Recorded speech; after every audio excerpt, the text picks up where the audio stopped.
Hello लोगोफोर, दिनैनि बे गोदान भिडिअजों नोंथांमोनखौ आंनि चेनेलाव आरोबाव फिन खेबसे बरायफिननाय जाबाय। दिनै आं मोननै शायरि लानानै फैबावदों। बै शायरिखौ दैथायहरदों सेथि शायरि बबिता केरकाटारि, डिस्ट्रिक्ट बाक्सा, गामि रुपहि।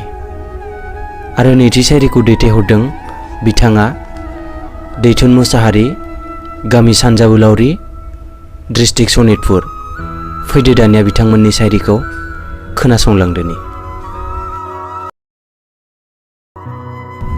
ब्रेकआप जानायनि उनाव आंनिसिम बेनिफ्राय कल फैदोंमोन आरो बै समाव आं बेनि कलखौ रिसिभ खालामनो मोनासै आरो आं बेनो रिटार्न कल बेक खालामफिनबाय, मानोना आं बै समाव बेखौ ना मोजां मोनदों ना गाज्रि मोनदोंमोन।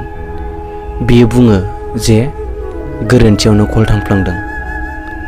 आं बुङो, मानो गोरोन्थि खालामखो? जिउआव जानो हागौ नों बेबादि गोरोन्थि फार्स्ट टाइम खालामबाय। बियो बुङो, आंजों रिलेशनशिपआव फैफिन।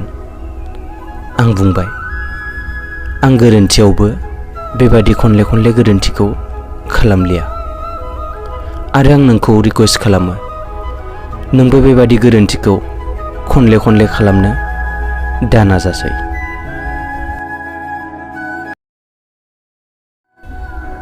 खोनासं लोगोफोर, मोजां मोनलायनायाव सानसे हरसे मेसेज आरो कल रायज्लायबासो जे सैथो मोजां मोननाय जायो बेयो नङा।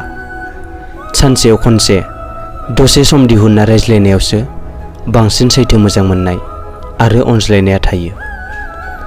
गोसोआव लाखि, नों जाय नंखाय मोजां मोनो बियो नोंजों हाजारखि सानसे हरसे बा गोबाव समानो रायज्लाय, अब्लाबो बियो नोंखौ सानसे नागारखागोन।